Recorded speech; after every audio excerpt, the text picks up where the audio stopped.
Perkenalkan Bu, nama saya Eka Bu. Kami dari kelompok agama Kristen dan sekarang kami pengen melakukan wawancara buat memenuhi tugas wawancara mengenai etika.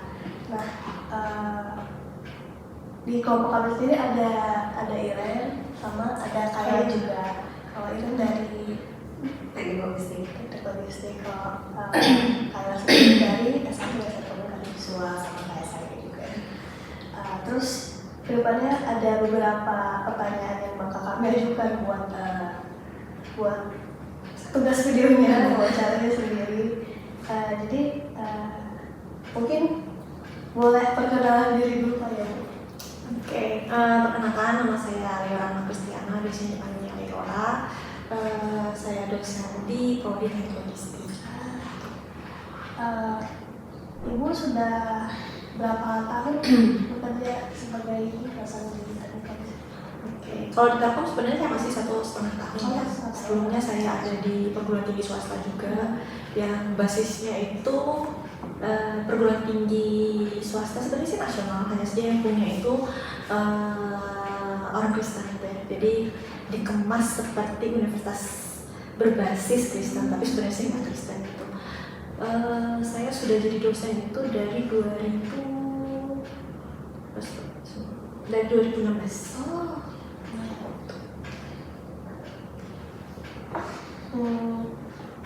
Tapi ngomong-ngomong, kalian tahu dari mana saya Kristen? Belum tentu saya Kristen.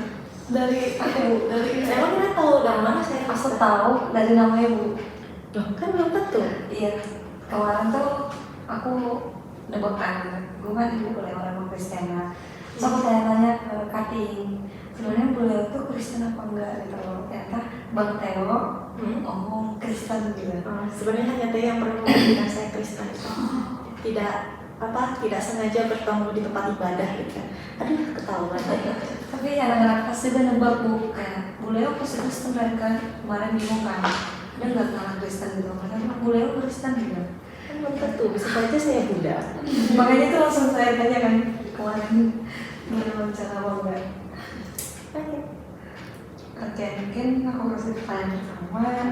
Bagaimana menurut Ibu menerapkan etika kerja Kristen dalam pekerjaan sehari-hari? Oke, etika Kristen. Sebenarnya apa sih etika Kristen? Kayaknya etika, maksudnya kita kan sebelum berbicara etika Kristen ya, kita harus tahu dulu gitu. Kristen itu apa sih sebenarnya gitu ya.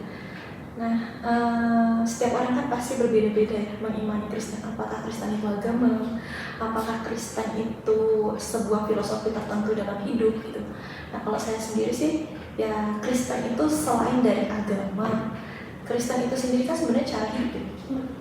Cara hidup seperti Kristus. Makanya kita dibilang Kristen gitu. Jadi apa sih etika Kristen itu sendiri dan relate nggak sih dengan pekerjaan gitu ya? Kalau bagi saya sih, saya juga kemarin search sebenarnya apa sih etika Kristen yang relate dengan pekerjaan? Ya hampir semuanya etika profesi yang diterapkan itu ya relate. Emang apa etika di dalam pekerjaan dunia profesional?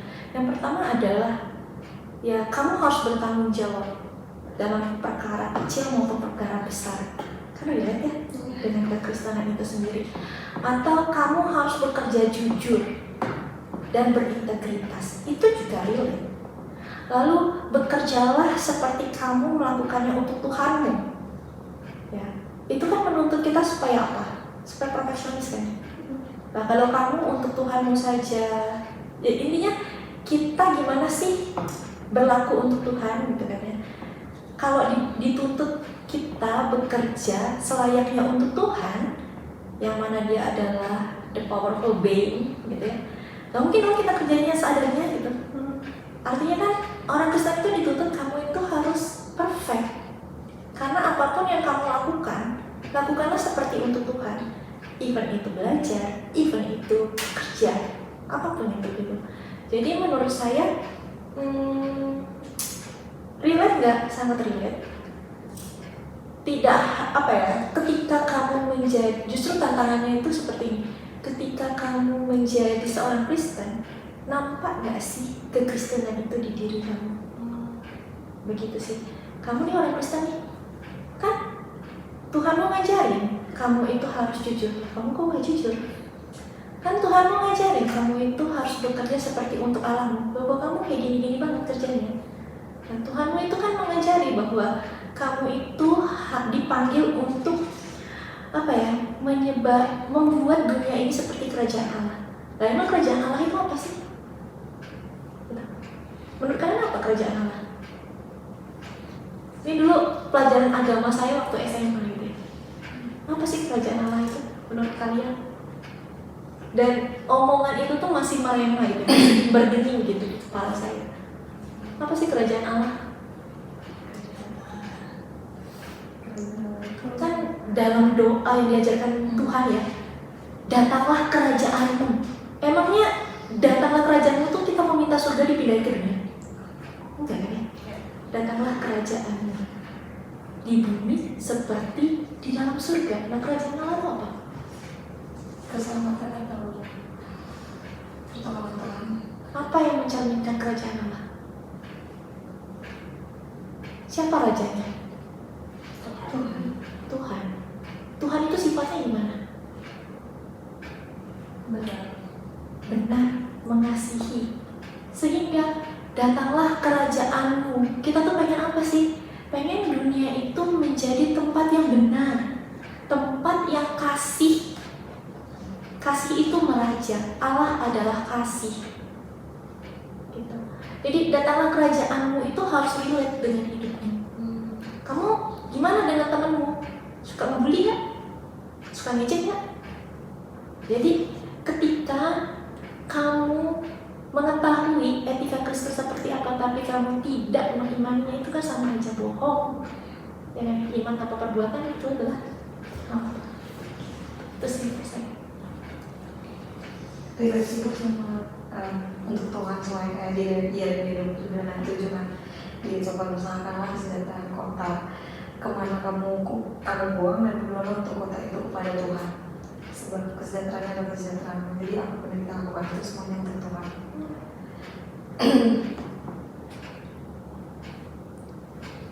Kalau dari aku namanya ajaran atau prinsip iman apa yang ibu paling membentuk diri ibu untuk mengambil keputusan dalam pekerjaan ini? Oke. Tadi ajaran apa yang saya pegang dalam melaksanakan pekerjaan dan membuat saya seperti saya saat ini gitu ya? Apa ya? Kalau dibilang ajaran yang mana, ya ajaran kasih tadi, gitu. Lalu intinya saya selalu mengimani bahwa jalan Tuhan itu benar. Ya, setiap orang itu kan punya cerita kenapa dia sampai di titik ini gitu. Dan ketika saya melihat saya yang di belakang perjalanan saya dan sampai saya di sini, oh apa ya? Saya bilang gratis banget gitu. Gratis itu. Semua yang dikasih Tuhan itu baik gitu. Lalu iman atau ajaran apa yang saya gunakan ketika saya bekerja adalah saya selalu berupaya menjadi lebih baik. Meskipun saya tahu saya belum yang terbaik gitu. Jadi ketika kita itu merasa kita sudah terbaik, kita tuh akan berhenti untuk tumbuh. Gitu. Jadi saya harus selalu memperbaiki diri supaya saya lebih baik dari saya yang kemarin. Begitu. Tapi apakah saya itu tidak pernah salah? Ya enggak. Gitu ya. Lalu kalau salah, katakanlah salah. Kalau salah, ya minta maaf. Itu prinsip saya gitu ya. Lalu minimalisirlah kebohongan. Kenapa? Karena kita akan semakin mudah untuk berbohong ke depannya. Baik untuk bekerja, baik untuk berteman, dalam keluarga seperti itu. Jadi lalu kita tuh harus tahu kapasitas diri gitu. Jadi kan kalau dalam bekerja nanti suka ditanya ya bisa nggak kerjain A atau bisa nggak kerjain B gitu. Ya, jadi orang itu harus mengenal kapasitas diri. Artinya salah juga kalau kita selalu menolak gitu ya, supaya kita tidak capek. Tapi juga tidak benar untuk mengambil pekerjaan yang kita tidak sanggup hanya untuk mencari muka. Tuh. Jadi ya udah, kerjakanlah segala sesuatu yang diberikan kepadamu, entah itu kecil entah itu besar. Dan tadi balik lagi, seperti kamu ingin memberikannya untuk Tuhan gitu aja. Lalu do the best, get to the rest gitu. Jadi apapun nanti komentar dari teman kerja atau dari atasan atau dari tempat sekitar, intinya ya do your best, get to the rest gitu.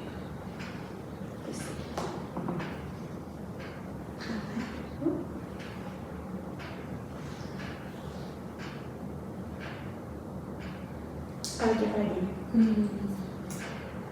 Contohnya tuh tadi kata ibu lingkungan rekan kan, gimana kalau rekan-rekan ibu itu nggak menghargai atau ibu diperlakukan nggak adil, gimana cara ibu bagaimana iman Kristen ibu menuntut respon ibu gitu?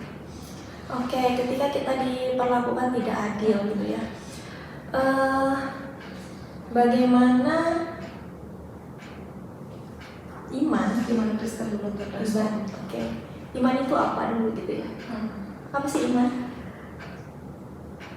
Segala sesuatu yang kita harapkan dan bukti dari segala sesuatu yang tidak kita lihat. Ya, iman itu kan sebenarnya sesuatu yang kita yakini, even kita tidak pernah melihatnya ya. Makanya katanya beriman pada Tuhan, nah Tuhan kan nggak pernah kita lihat gitu. Kalau kita misalnya beriman pada bahwa uang itu bisa membeli kebahagiaan, itu kita bisa lihat di mana-mana, ya kan? Tapi kita disuruh beriman kepada sesuatu powerful being yang nggak pernah kita lihat, gitu. Jadi iman itu kan keyakinan. Ketika saya diperlakukan tidak adil, iman saya emangnya apa? Oh, iman saya itu Tuhan itu ada gitu ya. Dan Tuhan itu maha adil. Dan Tuhan itu katanya kan dia akan bersama kita dalam semua peperangan gitu kan ya. Cenah dalam Alkitab gitu. Meskipun saya tidak pernah, saya bukan tipikal orang yang menghafal itu ada di mana gitu. Tapi ketika ada yang berfirman dan membacakannya tuh ya ada sih yang nempel-nempel gitu ya. Saya pernah nggak ya bekerja itu diperlakukan tidak adil? Ya pernah, sangat pernah gitu ya. Gak usah jauh-jauh deh. Kenapa saya pindah ke Teli juga karena ada sesuatu perlakuan yang tidak adil gitu. Jadi dulu saya adalah dosen senior di salah satu universitas, terus jurusan itu karena mahasiswanya sedikit di close. Nah, harusnya saya itu masih bisa switching ke jurusan yang mirip gitu, karena teknik logistik sama teknik industri itu mirip gitu. Namun anehnya kenapa kok saya yang harus diminta untuk pindah, padahal masih ada junior saya di situ gitu kan? Itu kampusnya base-nya adalah Kristen. Ibaratnya di sana itu setiap minggu kita fellowship, setiap bulan kita worship gitu. Kurang apa lagi di sana kekristenan itu gitu ya? Kekristenan dalam tanda kutip. Tapi kenapa bisa sedemikiannya gitu? Ya balik lagi. Apakah saya saat itu marah? Apakah saya kayak ya ampun gini-gini banget sih Tuhan gitu ya? Ya iya pada saat itu gitu ya. Dan banyaklah hak yang tidak dipenuhi. Salah satunya itu kan ketika kita di lay off bukan karena kesalahan kita, harusnya sebagai perusahaan itu memberikan uang pesangon bla bla bla bla bla bla. Setelah dihitung-hitung intinya prinsip harusnya saya menerima sekitar 130 jutaan dari masa kerja, gaji segala macam. Dan yang ditawarkan perusahaan itu adalah supaya kalau kita mau pindah atau keluar kerja, kalau dosen ya nanti juga mungkin di profesi lain juga ada itu. Kamu itu akan mendapatkan referensi kerja. Biasanya referensi kerja itu kan membuat kamu mudah untuk diterima di perusahaan lain gitu. Nah, namun kalau saya mengajukan hak saya, kemungkinan tuh saya tidak dapat referensi kerja, diancam lah tidak mendapatkan referensi kerja. Namun si perusahaan itu tidak mau memberikan kompensasi lay off itu sesuai dengan peraturannya. Gitu ya. Lalu apa yang dilakukan? Banyak kan teman-teman saya juga ada beberapa yang sama-sama di lay off. Ya kita ingin berjuang gitu, tapi apa ya, di satu sisi waktu, tenaga, emosi gitu ya, gini gimana ya gitu ya. Dan saya mikir aduh gimana gitu. Dan di saat yang sama saya punya masalah keluarga, ada beberapa masalah yang sangat besar. Terus saya mikir oh kok ini datanya sama-sama ya, gue dizolimin di sini, gue dizolimin di sini gitu. Tapi kan kayak ada mediasi lah, mediasi yang sekedar politik gitu. Kayak kita mediasi, kita bertemu sama rektor, ya sebenarnya rektor itu adalah yang punya kampus juga gitu, kebetulan papanya gitu ya, jadi yang jadi rektor itu anaknya. Dan saat saya di layoff itu saya menjabat sebagai ketua panitia wisuda. Jadi itu lagi wisuda nih ceritanya. Dan kebetulan sebelum keputusan untuk menutup jurusan dan layoff itu saya kebetulan kepilih. Kan kalau di sana sistemnya setahun sebelum kegiatan itu sudah ditentukan gitu ya panitia. Oke, dan tetap saya kerjakan tuh panitia wisuda itu. Padahal waktu itu wisudanya itu bulan September, saya itu sudah mendapatkan keputusan di layoff itu bulan sebenarnya saya bisa serah terima ya kepada orang-orang. Tapi pas ditanya, kamu mau serah terima gak nih? Atau kamu mau, ya udah nggak usah dikerjain lagi. Saya bilang enggak, saya mau kerjain. Anak bimbingan saya juga saya tetap saya selesaikan. Even saya tahu, oh saya itu bakal di layoff dengan apa ya? Dengan hak saya yang dipotong sedemikian rupa gitu ya. Setengahnya juga saya nggak dapat itu dari kompensasi yang seharusnya. Oke, akhirnya ya mediasi segala macam dan saya dipanggil sendirian. Awalnya kan semua yang di layoff-nya dipanggil sendirian sama si rektornya. Rektornya adalah seorang pendeta dan dia punya gereja. Terus di situ intinya ya dia minta maaf lah, tidak bisa mempertahankan jurusan dan bla bla bla banyak alasannya. Dan saat itu dia bilang, ya kan waktu itu kita punya sebelum itu saya punya planning lah dan dia juga tahu gitu bahwa pada tahun itu sebenarnya saya harusnya masuk ke S3 gitu ya. Dan karena di layoff seperti itu kan artinya ya itu tidak bisa dijalankan. Dan ya singkat ceritanya ya dia bilang intinya dia bilang, oh kita tuh sudah tidak bisa mempertahankan bla bla bla bla segala macam. Dalam saya lalu tuh bullshit itu. Apa yang difirmankannya dengan apa yang dilakukannya itu sangat berbeda. Karena kita tahu sebenarnya kapabilitas dari institut itu masih bisa untuk mempertahankan prodi itu. Keuangan itu masih oke gitu ya. Hanya dia saja yang apa ya istilahnya terlalu bisnis gitu. Jadi pendidikan itu dibuat seperti terlalu bisnis. Singkatnya dia berdoa lah. Kita berdoa gitu. Saya mau berdoa untuk ibu gitu. Oke, it's okay, ini hal yang baik gitu. Even kamu gimana pun aku percaya ya doa itu adalah doa gitu kan ya. Jadi saya tidak mau menghakimi si bapak ini gitu ya dengan kesalahan dan segalanya, tapi saya terima dia mau berdoa. Akhirnya dia berdoa, kita berdoa sama-sama di situ. Dan dia mendoakan bahwa semua apapun rencana saya itu saya akan tetap berjalan dengan baik. Ibu akan berada di tempat yang lebih baik, segalanya akan baik gitulah intinya. Terus bertumbuh dan terus bersinar. Oke. Kan setelah itu saya terima keputusan saya nggak mau maju ke pengadilan. Saya hanya diberikan ya nggak nyampe setengahnya lah, itu nggak nyampe setengahnya. Tapi hal bagaimana saya merespon ketika bapak itu mengajak diskusi lagi, itu saya kayak ya udahlah Tuhan, aku nggak mau ribut gitu, terlalu banyak masalah gitu ya. Pada akhirnya semua ketika kita sudah oke, kita sepakat semuanya, kita tuh ada 4 orang yang di layoff. Pas ceki-ceki buka-buka gitu ya, pesangon saya itu paling besar di antara semuanya, even yang paling lama pun gitu. Karena ya udah saya nggak mau kayak ya udahlah gitu. Dan bener pula gitu ya, ketika saya menerima dia, kita berdoa itu, saya dari di layoff sampai saya akhirnya dipanggil ke Telkom itu cuma 5 bulanan. Jadi 5 bulanan tiba-tiba Ibu Femi gitu ya telepon, saya memang kenal udah lama gitu dengan Ibu Femi. Bang mau pindah nggak, kita lagi butuh dosen baru. Oke, saya lagi kosong nih. Ya saya pindah gitu ya. Durasi mulai dari kontrak segala macam pun juga cepat gitu. Dan saya ingat, oh benar nih kemarin doanya gitu ya. Ya itu respon tadi. Jadi apa yang ya iman apa yang saya bawa ketika itu, saya bilang nama anak saya Tobi. Kenapa saya membuat nama dia Tobi? Karena arti Tobi itu God is good. Tuhan itu baik, Tuhan itu akan bekerja pada waktunya. Saya mikirkan udahlah, Tuhan itu baik, udahlah gitu. Emang saya waktu kesini upaya apa sih? Enggak kok gitu. Jadi saya jadi dosen juga gak ada upaya apapun. Saya lulus, tiba-tiba ada yang nawarin, ibu mau mau bergabung dengan kita, oh oke. Ibaratnya tuh makanya saya bilang, kalau saya lihat jalan ke belakang itu mulus banget. Saya kuliah mulus, dapat beasiswa terus saya masuk S2, awalnya saya nggak beasiswa ya, saya berbiaya sendiri itu. Nyampe di dalam juga tiba-tiba saya tawaran beasiswa, diterima pula, mulus. Di sana saya ikut project juga mulus-mulus aja. Ya saya merasa baik kok gitu. Toh 20-30 tahun Tuhan bekerja dengan baik. Masa iya sih cuma gara-gara yang kejadian berapa bulan ini langsung baper gitu kan ya? Dan ternyata benar. Itu akhirnya kenapa saya pindah ke sini. Kalau bilang nggak adil, ya nggak adil. Bahkan sekarang juga saya lagi mengalami ketidakadilan gitu ya dalam pekerjaan saya kan sebagai konsultan. Jadi saya kontrak kerja, pekerjaannya 1 tahun dan dibayar 4 bulan. Kesel banget, kesel. Tapi udah kita apa sih, udahlah gitu. Gitu sih. Ada lagi? Pertanyaan keempat ya.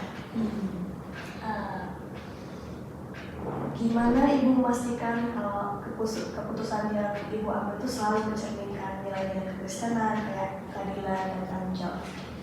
Oke. Kalau balik ke cerita saya tadi kan udah kelihatan gitu bagaimana saya menyikapi. Jadi gini, saya itu dulu SD di daerah Transmigrasi. Yang saya kan Katolik ya. Ya kita ke gereja emang ada sih seminggu sekali kebaktian, tapi itu kayak cuma berdoa-doa gitu. Pastor atau pendetanya kan tidak ada. Itu tuh kayak pastornya tuh datang hanya sebulan sekali juga belum tentu. Karena kan daerah transmigrasinya tuh kayak belum dibilang banyak orang banyak, tapi mungkin karena jumlah imamnya sangat sedikit, kan dia kan pasti muter-muter ya. Akhirnya seperti itulah. Terus saya SMP pindah ke Jambi ke kota ya, saya di sana. Gereja seminggu sekali lah gitu ya, tapi saya nggak aktif banget. Momen saya aktif menggereja itu ibaratnya mondar-mandir di gereja gitu ya, itu mulai dari SMA lah. Jadi saya pernah merasakan hidup itu kayak kegiatan gerejanya banyak gitu ya, kegiatan gerejanya banyak gitu, tapi ya nggak menjadi orang yang alim juga gitu ya, ya hanya mengikuti saja lah gitu ya. Diajak ikut gitu. Namun nggak tahu ya, saya itu tipikal orang yang kalau ada orang yang ngomong dan menurut saya benar, itu pasti saya ingat. Makanya saya bilang saya masih ingat pelajaran agama yang iman itu apa, karena menurut saya itu benar. Jadi saya ingat gitu. Lalu ada juga yang pernah mengatakan gitu ya, waktu komsar lah istilahnya, bilang gini kan, yang membedakan orang sukses sama nggak sukses, yang membedakan orang bahagia sama nggak bahagia ketika dikasih pencobaan dan dia tumbuh atau tidak, itu adalah respon. Gitu. Jadi setiap keputusan yang saya ambil dan setiap respon yang saya ambil, jujur saja sebenarnya saya selalu menggunakan logika. Saya selalu menggunakan logika saya, untung atau enggak, gitu. Hanya saja prinsip hidup saya itu nggak mau merugikan orang lain, tapi saya juga mau merugi. Gitu. Jadi saya nggak mau merugi, tapi saya nggak mau merugikan orang lain juga. Sehingga dasar pengambilan keputusan saya itu ya selalu seperti itu aja.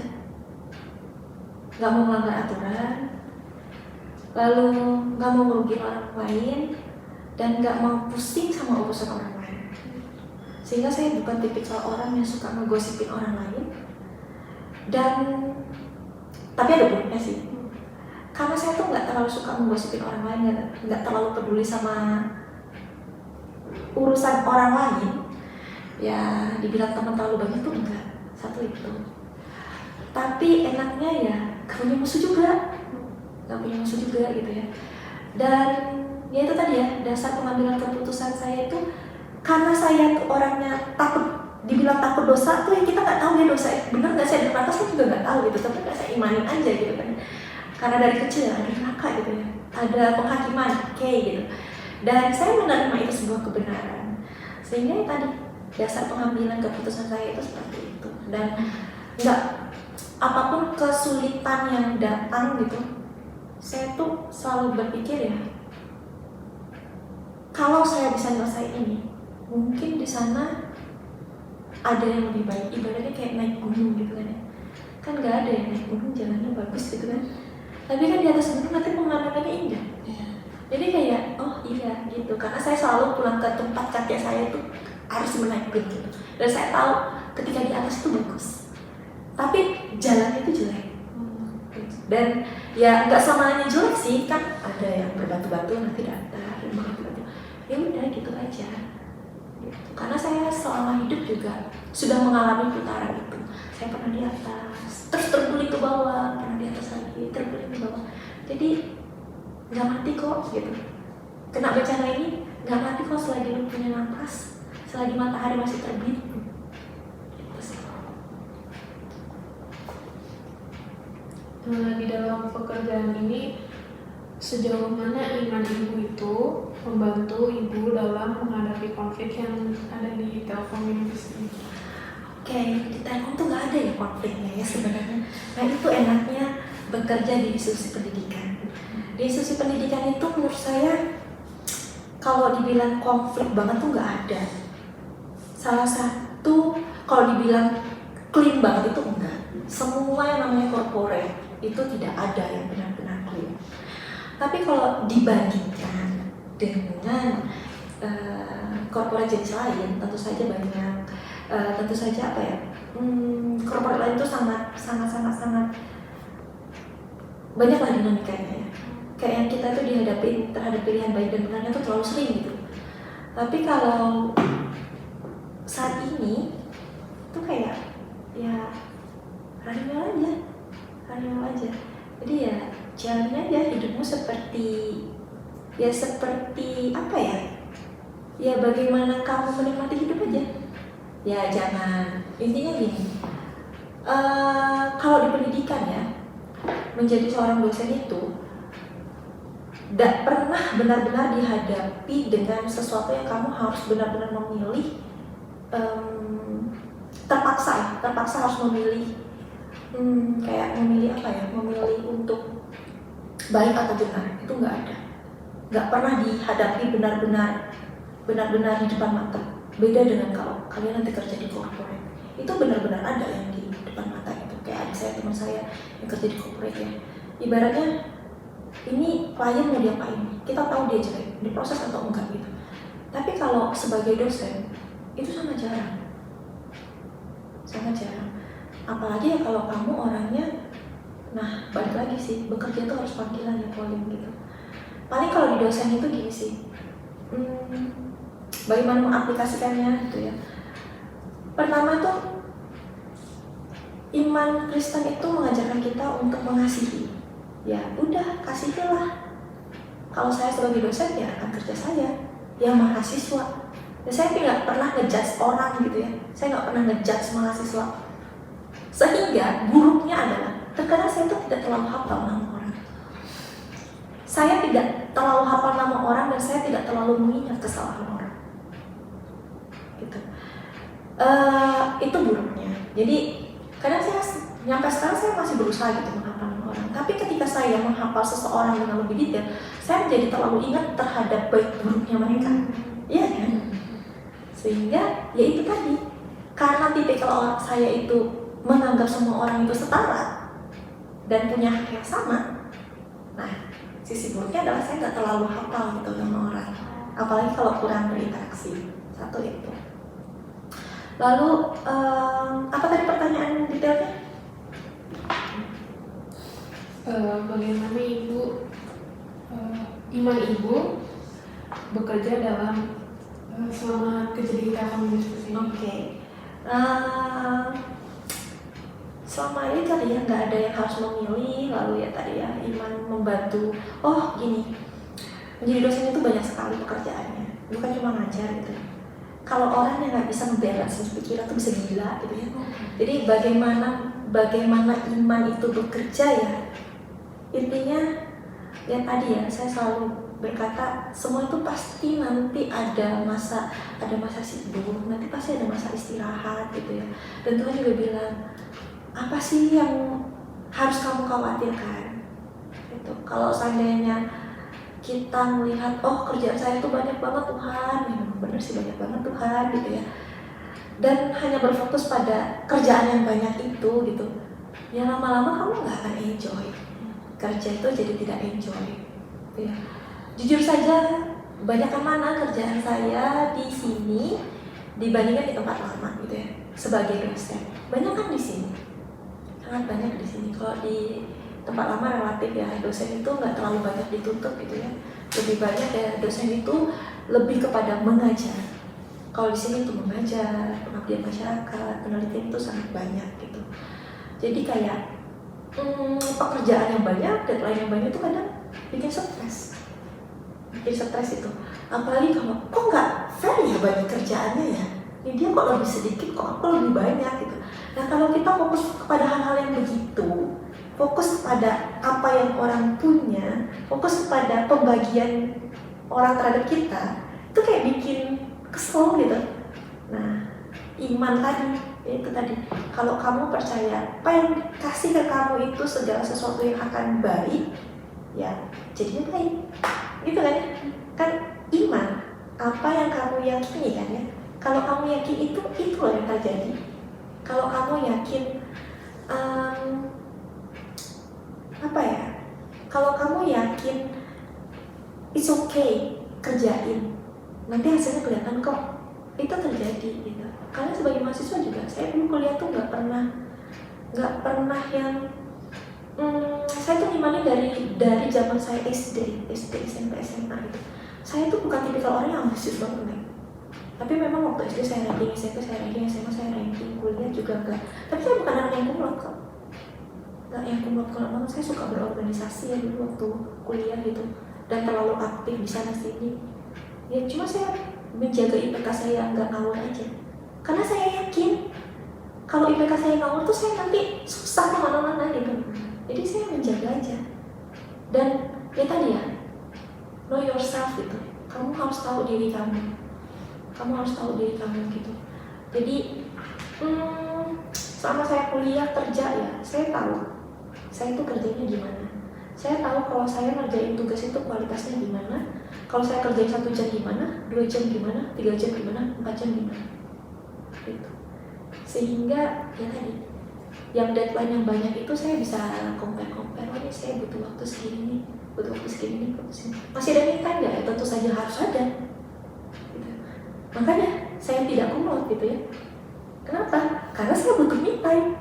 Saya butuh me time, saya butuh uang jadi saya kerja, saya butuh teman makanya saya berorganisasi. Ya semuanya dulu saya kerjakan. Di sini ada yang kuliah sambil kerja? Dulu saya dari semester 4 tuh saya kerja. Saya tuh dari semester 4 ngeles itu. Jadi apapun yang mau saya pengen itu saya tidak pernah minta ke orang tua saya. Karena mama saya itu single parent gitu ya. Adik saya ada 4, jadi handphone pun saya tuh tidak pernah dibeliin orang tua saya. Jadi dulu tuh muncul BlackBerry, ya kan? Terus semua orang pakai BlackBerry. Dulu tuh saya handphone pertama saya tuh bekas ibu saya yang bisa melempar anjing gitu kan. Terus semua orang pakai BlackBerry, BBM. Terus saya pengen juga di BBM. Awal mula saya kerja tuh seperti itu. Terus setelah kerja apakah IPK saya menjadi merosot? Tentu saja ya. Kerja ya jadinya nggak terlalu besar. Tapi ya tadi ya, karena saya punya iman bahwa IPK saya kalau nyampe turun, kalau nggak nyampe batas segini, itu bakal sulit cari kerja, bakal sulit kemana-mana. Jadi saya tetap jaga. Nah, saya tahu kemampuan saya. Jadi saya tahu nih di mana saya harus naikin, di mana saya biasa aja, di mana saya harus gitu sih. Dan ya itu gimana caranya saya juga nggak tahu ya. Kenapa saya bisa tahu itu? Cuma saya selalu bilang sama Tuhan, ya Tuhan, nih saya belajar cuma 3 jam. Tapi ya Tuhan, saya berusaha, saya nggak pernah nonton Tuhan. Jadi 3 jam ini boleh nggak? Itu masuk ke otak saya. Dulu sih selalu begitu gitu. Dan dulu kakak rohani saya bilang ini, semoga Roh Kudus dan Roh Kuda ada padamu. Selalu, semoga Roh Kudus dan Roh Kuda. Kenapa harus ada Roh Kudanya? Ya karena kamu kan harus bekerja terus gitu ya. Habis ini harus kayak kuda. Tapi, oh ya benar juga, Roh Kudus dan Roh Kuda. Oke, amin. Dan apa ya? Ya gitu. Saya tuh sering banget tidur cuma 2 jam. Tidur cuma 2 jam. Kayak kuliah S1, S2 gitu. sering banget 2 jam. Praktikum teknik industri itu gila. DKV juga gila kan? Nah, gimana kalau ketemu Nirmana 1, perancangan 1, gila kan? Nah, itu di TI sangat sering. Praktikum A, B, C, jadi 1 semester itu ada 3 praktikum. Ya jelas-jelas cuma 2 jam kan? Saya kerja, pulang kuliah, kerja tuh nyampe jam 7 lesin tuh. Nanti jam 7 sampai jam 9 karena saya kampus lagi jadi asisten dosen, ada kelas malam dulu jadi asisten. Udah kerjain tugasnya kapan? Pulang kan ya, kerjain tugas kan? Kerjain tugas kadang sama kelompok, tugas kelompok itu di kosan teman, nanti tidur. Ntar jam setengah 7 udah kuliah lagi. Ya gitu-gitu aja hidupnya putar-putar. Ya 2 jam tidur itu tuh kayak udah biasa. Tapi apa saya pernah masuk rumah sakit? Gak juga. Wah, gak juga. Nah itu anehnya tuh makanya waktu darah Roh Kudusnya bener-bener kerja. Itu sih. Ada lagi? Saya tahu DKV itu tugasnya di mana karena adik saya itu desain. Desain produk. Lagi? Bagaimana Ibu melihat peran seorang Kristen dalam menciptakan lingkungan kerja yang harmonis dan penuh integritas? Berikan contoh pengalaman pribadi atau pandangan Ibu. Oke, bagaimana sebagai Kristen gitu ya? Melihat peran seorang Kristen. Peran seorang Kristen dari lingkungan kerja. Nah itu tadi ya, orang Kristen tuh harusnya itu bisa tercermin dari perilakunya. Misi kita ini kan adalah menciptakan kerajaan Tuhan ya. Tentanglah kerajaan tadi, balik lagi. Ini kalau kamu tukang bikin onar, kamu kan orang Kristen. Kayak Rafael Alun gitu kan, memalukan kan? Memalukan. Saya tuh suka sedih kalau ada koruptor tuh orang Kristen. Kita udah minoritas, ini pula kelakuan gitu. Ya balik lagi sih, menjadi agama Kristen itu mudah, tapi menjadi Kristen sejati itu tuh susah. Dan belum tentu kok orang yang beragama Buddha atau Hindu atau Islam itu bukan orang Kristen. Bisa jadi dia lebih Kristen daripada kita gitu. Jadi peran orang Kristen dalam pekerjaannya, dalam kehidupannya adalah tadi menciptakan kerajaan Allah. Di rumah nih ribut nih sama adik sama kakak, boleh nggak? Ya boleh. Jambak-jambakan boleh nggak? Ya boleh. Tapi abis itu akur, bisa nggak kalian akur lagi? Gitu loh. Kan gimana ya? Bagaimana cara kamu menyayangi orang tuamu? Contoh kamu menyayangi orang tuamu tuh gimana sih? Sederhananya kan kamu menyayangi apa yang disayangi orang tuamu kan? Jadi kalau kamu menyayangi orang tuamu, tapi kamu benci sama adik sama kakakmu, sebenarnya kamu gak menyayangi orang tuamu. Tuhan juga gitu. Gimana cara menyayangi Tuhan? Yang menyayangi semua yang disayangi ya. Makanya orang Kristen nih buang sampah sembarangan. Yang Kristen menurut saya gitu. Orang Kristen nih suka ngegosipin temennya, ngejauhin temennya. Yang Kristen. Orang Kristen nih tapi kamu suka menghakimi temennya, ya gak Kristen juga. Jadi bagaimana peran seorang Kristen dalam komunitas, entah itu kerja, entah itu kuliah, entah itu di keluarga, menurut saya adalah bagaimana menciptakan kedamaian, kasih, kebenaran di lingkungan itu.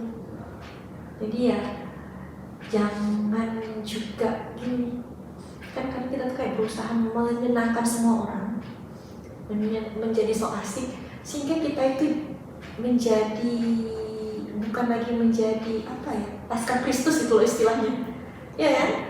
Nah itu nggak usah sih. Jadi ya menjadi Kristen di komunitas kerja saya di Telkom gitu ya, dia menerima perbedaan, mengusahakan kebaikan, lalu nggak cari ribut. Bagaimana menjadi pengikat? Jadi pengikat itu gini, ketika ada kamu, ya jadi harmonis gitu.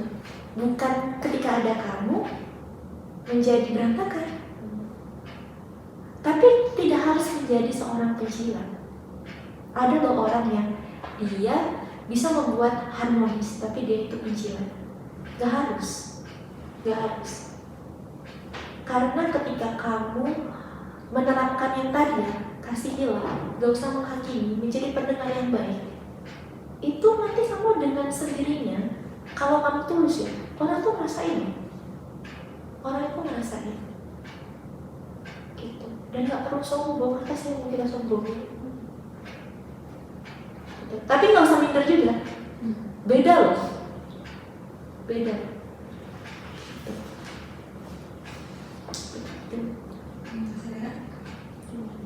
Cukup sih ya. Kira-kira dari Kea ada sih. Mungkin terakhir, kok pernah nggak ibu merasa doa ibu tuh nggak pernah dijawab sama Tuhan, terus ibu marah gitu sama Tuhan? Pernah nggak ya? Marah sih? Enggak sih. Saya itu merasa ya tadi ya, karena saya itu tidak high expect ya terhadap dunia. Jadi kayak enggak sih. Tapi kalau deg-degannya, waduh Tuhan kok gak ditolong Tuhan, aduh. Tapi saya tahu pada akhirnya saya ditolong gitu. Tapi deg-degan nyampe terakhir kayak seperti Tuhan, aduh gimana nih Tuhan, itu pernah. Jadi waktu saya mau S2, jadi sebenarnya itu saya lulus gitu ya, saya lulus waktu itu, terus saya lulus sampai saya akhirnya memutuskan untuk bekerja atau S2 itu kayak ada jedanya. Saya tuh lulus kan di wisuda Oktober, Oktober. Harus pas 4 tahun, cuma kuota wisudanya kan di Oktober gitu. Lalu saya ngelamar untuk pekerjaan, saya kan dulu di Palembang ya, ngelamar pekerjaan. Di situ saya masih jadi guru les dan asisten dosen. Gaji saya itu menjadi guru les dan asisten dosen itu 4 jutaan, sekitar 4 jutaan pada tahun 2012.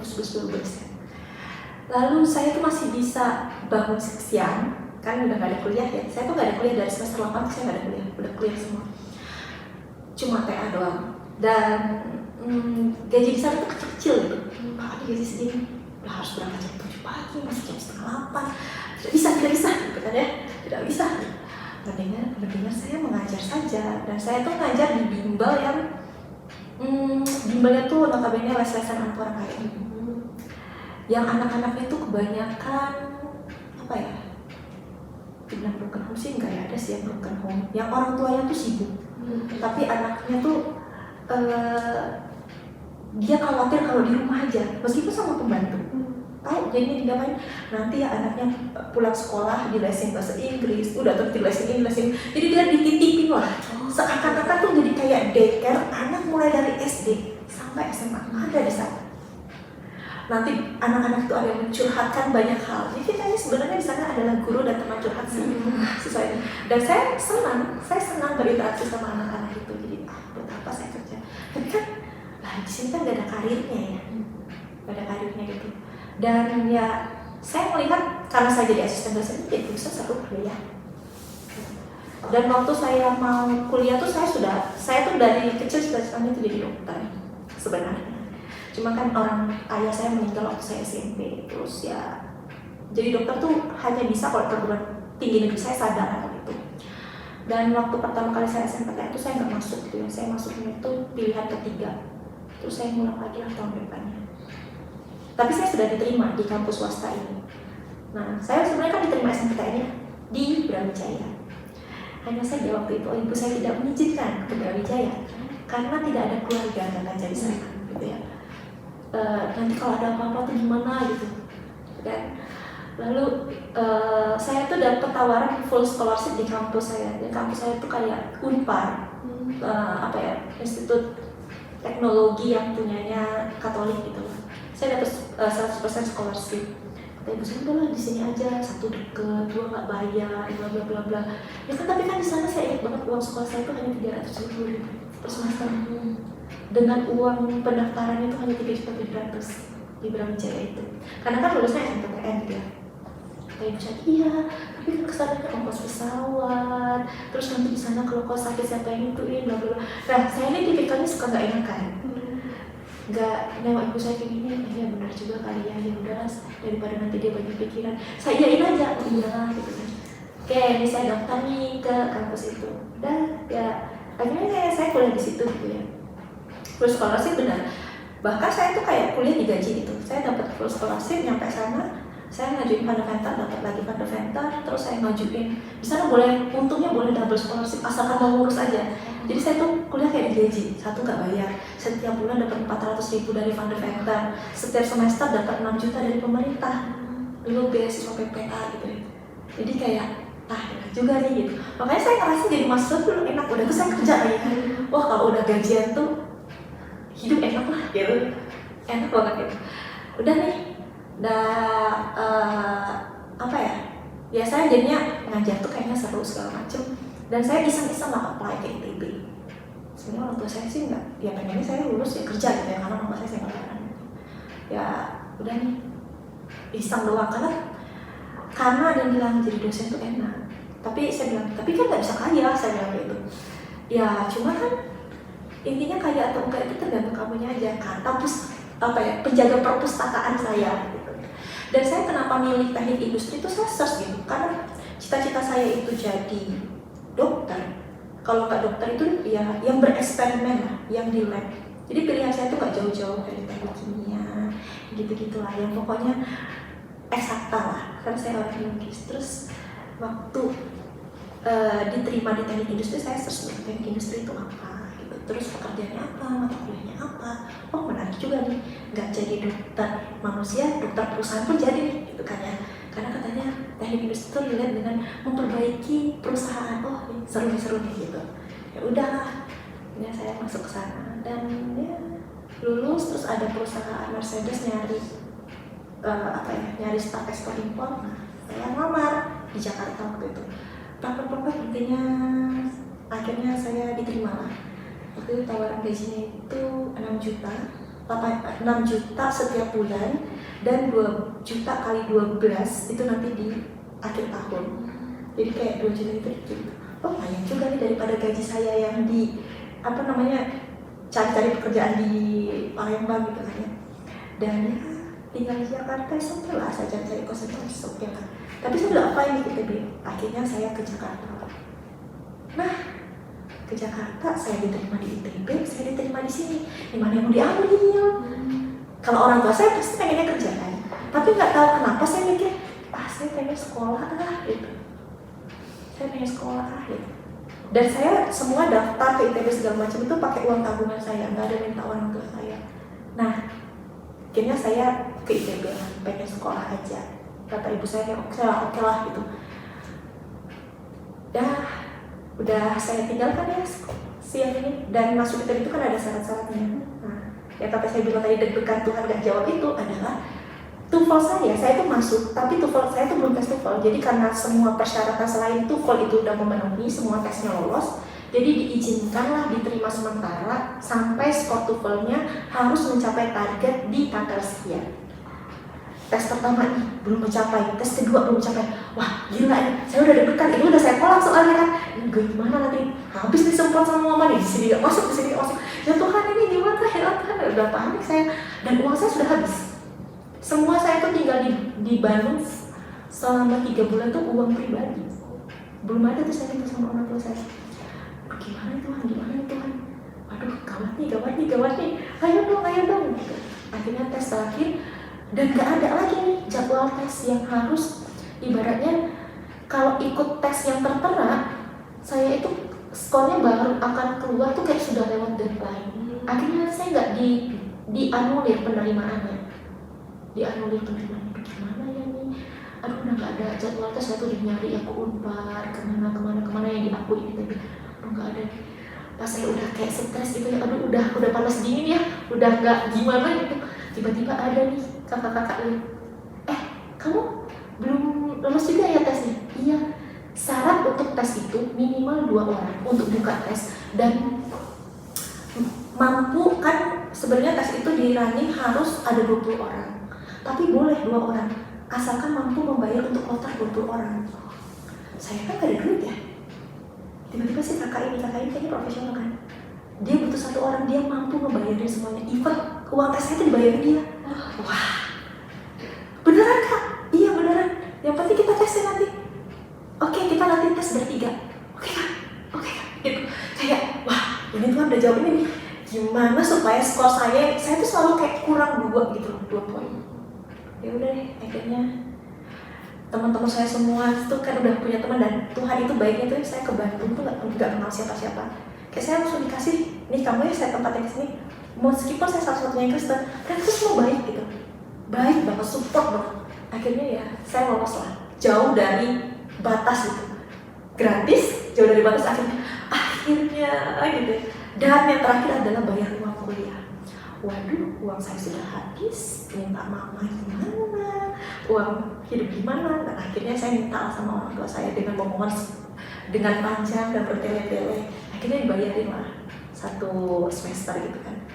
Dan saya ngajuin apa-apa terus ada yang nanya gitu, kamu mau beasiswa nggak?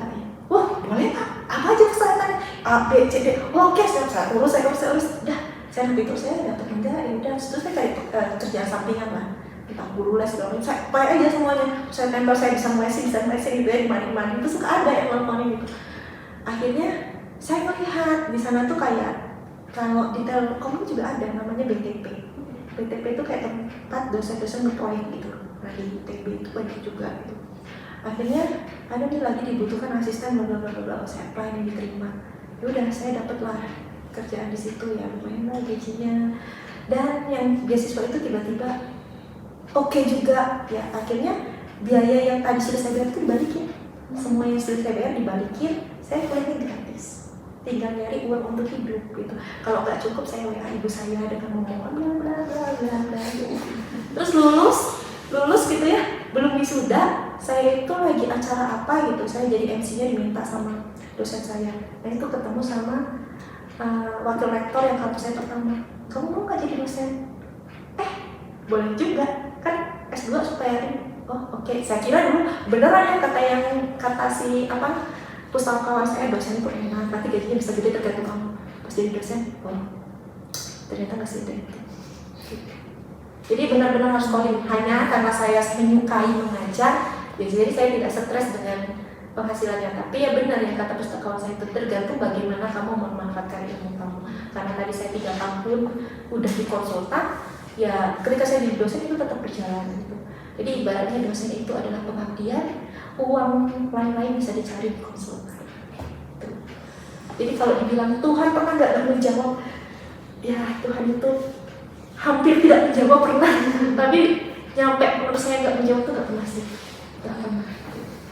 Cuma kalau kalian berada di titik saya waktu itu yang deg-degan itu, pokoknya itu tuh kayak udah di sini nggak ada yang Katolik ya, itu saya nyampe novena, terus ikut segala tipe doa yang ada di gereja. Dulu di Laurensis itu ya, ada doa A, doa B, doa C, itu saya ikutin terus. Nyampe kenapa? Karena saya sudah deg-degan. Tuhan ini gimana ini nasibku gimana? Aku sudah menolak, saya sudah telepon direktur yang di sana, gimana ini Tuhan? Kalau aku nyampe nggak dapet dua-duanya, gimana nih, malu mau pulang tuh malu gitu. Saya tuh lebih ke malu sih. Ini gimana? Akhirnya pas sudah gitu tuh dan melihat hasilnya tuh kayak ya ampun, gak nyangka gitu sih. Ada lagi? Ya intinya tuh semuanya ya, apalagi yang tugas akhir segala macamnya, itu tuh balik lagi ya, bagaimana kamu merespon aja. Dan komunitas atau circle itu penting menurut saya. Jadi kayak apalagi merantau nggak? Ya, merantau itu penting. Jadi saya waktu S1 tuh saya bukan sekota ya sama ibu saya di Jambi, saya di Palembang. Komunitas itu penting. Kalau kamu mendapatkan komunitas yang sehat, kamu akan tumbuh dengan baik. Jadi, tapi komunitas Kristen itu banyak yang toksik menurut saya. Banyak juga yang toksik. Makanya tadi memilih komunitas yang tepat itu penting. Gitu. Jadi salah satu berkat Tuhan yang kadang kita nggak sadari itu kita diletakkan pada circle yang baik. Dan saya dulu di kampus yang lama, circle saya baik, teman-teman dosennya baik gitu, nggak toksik. Kesini pun bersama TL tuh saya sangat nyaman gitu. Kita sangat kompak dan kayak apa ya? Ya tadi ya, circle-nya baik. Kalau circle-nya baik itu membuat kalian itu nyaman. Kayak apa ya? Bisa menjadi tempat untuk kalian itu tumbuh, untuk punya teman, untuk berrelasi gitu sih. Jadi penting untuk melihat hal itu gitu. Jadi pilih-pilihlah circle yang baik. Siapa?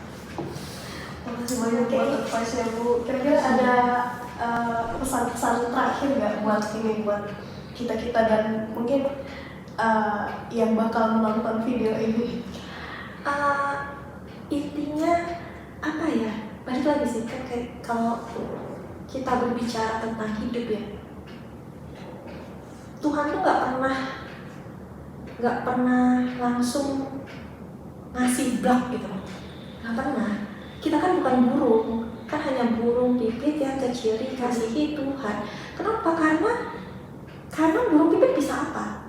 Bunga bakung ditanam, emang bunga bakung bisa apa? Tapi kan kita udah dikasih banyak hal ya. Jadi Tuhan itu bakal memberikan kepada orang yang layak. Nah, kamu layak gak sih? Itu sih, kamu layak gak? Layak gak sih Tuhan memberikan hal itu kepada kamu? Meskipun ya, kita perlu ingat bahwa kebaikan Tuhan itu bukan hasil upaya kita. Benar, Tuhan itu memberikan bukan karena jerih upaya kita, karena kasihnya. Benar, itu benar. Tapi sebagai manusia, kita tuh harus mengupayakan dulu. Ya kan? Beriman itu bukan berarti kita bobo loh. Kita beriman Tuhan baik dan akan memelihara saya. Terus saya disudutkan itu. Terus berharap ada yang nge-go-footing kita, ada yang gak gitu juga gitu. Gak gitu juga. Ya kan? Jadi pesannya tuh adalah percayalah Tuhan itu baik. Jadi kerjakanlah semampunya, kerjakanlah sebaiknya. Intinya kamu punya kemampuan. Semua orang tuh punya talenta. Dia kita juga bilang kan marah kan Tuhan sama orang yang dikasih talenta dia tidur, yang dikubur itu uangnya. Nah itu artinya Tuhan tuh benci pemalas gitu. Jadi buat anak muda dimanapun gitu ya, apalagi mahasiswa, lakukanlah yang terbaik dalam belajar, dalam berkarya, dan tunggulah Tuhan itu mengerjakan sisanya. Dan ketika kamu sudah melewati masa itu, lihatlah ke belakang dan kamu akan tahu betapa baiknya Tuhan gitu.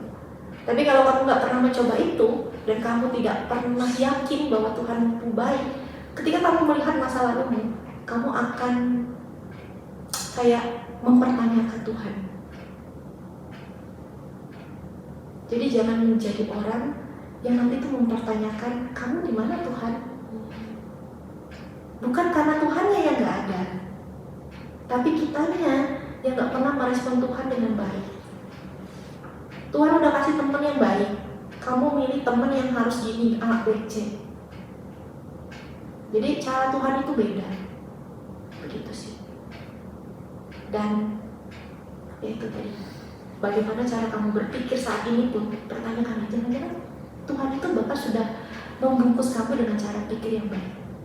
Kalau saya selalu, apa berkat Tuhan yang paling besar dalam hidup saya adalah Tuhan menjaga saya saya tuh seluruh hidup saya hampir tidak pernah bersama orang tua. SMP saya sendirian ngekos, saya cuma bersama orang tua saya itu dari lahir sampai SD saja. Tapi saya tidak pernah berada pada komunitas yang salah. Saya nggak pernah merasa saya itu salah pergaulan. Saya nggak pernah aneh-aneh. Mungkin bukan karena ya Tuhan membuat kesempatan itu tidak ada dengan sendirinya. Gitu. Itu berkat juga. Gitu. Semakin kamu mengimani banyak berkat, semakin banyak lagi nanti ditambahkan. Ada lagi? Nah, dan itu sih udah. Kamu sadar. Nah, terima kasih banyak Bu buat kesempatannya udah mau diwawancara sama kami. Semoga apa yang udah Ibu share tadi bisa menjadi berkat buat kami dan mungkin menjadi berkat buat yang nonton juga. Oke. Jadilah terang di tempat kita masing-masing. Ya kan? Oke, sampai ketemu.